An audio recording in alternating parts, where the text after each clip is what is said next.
Carpet ঘাস চাষ করে লাখপতি। এটা কোনো সাধারণ মাঠ নয়, এখান থেকে তৈরি হচ্ছে লাখ টাকার ব্যবসা। আপনার সামনে যে ঘাস দেখছেন এটি হলো কার্পেট ঘাস, আর এই ঘাস এখন গ্রাম বাংলার মাটিতেও এনে দিচ্ছে অর্থনৈতিক নতুন সম্ভাবনা। এই দৃশ্যটা খেয়াল করুন, দক্ষ হাতে শ্রমিকেরা কেটে নিচ্ছে ঘাস, রোল করছে একটার পর একটা। এই ঘাস যাচ্ছে হোটেল, রিসোর্ট, পার্কিং কিংবা বিদেশে রপ্তানির জন্য। এটি হলো কার্পেট ঘাস চাষের আসল চিত্র। 1 বিঘা জমিতে কার্পেট ঘাস চাষ থেকে বছরে 3 থেকে 4 বার ঘাস তোলা যায়। প্রতি রোল 50 থেকে 70 টাকা বিক্রি হয়। একবারে 1000 রোল পর্যন্ত বিক্রি করা সম্ভব। বিশ্বজুড়ে এর চাহিদা ব্যাপক, বিশেষ করে মধ্যপ্রাচ্যের দেশগুলোতে। অনেক উদ্যোক্তা এখন কার্পেট ঘাস রপ্তানি করে মাসে লাখ টাকা আয় করছে। এটা কেবল কৃষিকাজ নয়, বরং একটা ফুল টাইম বিজনেস। এই ঘাস তৈরিতে তেমন বেশি কোনো খরচও নেই, শুধু জমি, পরিশ্রম আর সঠিক পরিচর্যার প্রয়োজন। তাহলে আপনি এগুলো রপ্তানি করতে পারবেন দেশ এবং বিদেশে। এই অবস্থায় আপনারা দেশ এবং দেশের বাহিরে কে কোথায় থেকে আমার ভিডিওটি দেখছেন অবশ্যই কমেন্ট করবেন।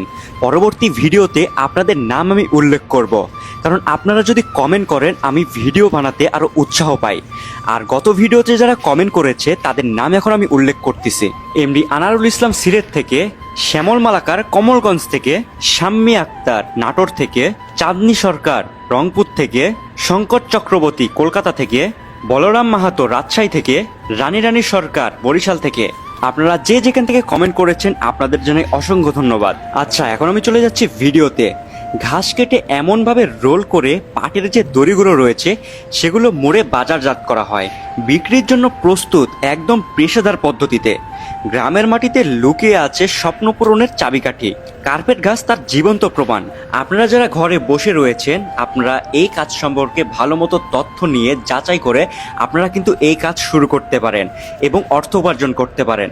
তো প্রিয় দর্শক, আমার এই ভিডিওটি আপনাদের কেমন লাগলো অবশ্যই আপনারা কমেন্টে জানাবেন। আর এই ভিডিওটি আপনারা শেয়ার করতে কিন্তু একদমই ভুলবেন না। আর যারা নতুন ভিডিও দেখছেন আমার এই পেজে, তারা অবশ্যই আমার পেজটি ফলো দিয়ে পাশে থাকবেন। আর আপনাদেরকে অসংখ্য ধন্যবাদ শেষ পর্যন্ত ভিডিওটি দেখার জন্য। দেখা হচ্ছে পরবর্তী কোনো এক ভিডিওতে। আল্লাহ হাফেজ।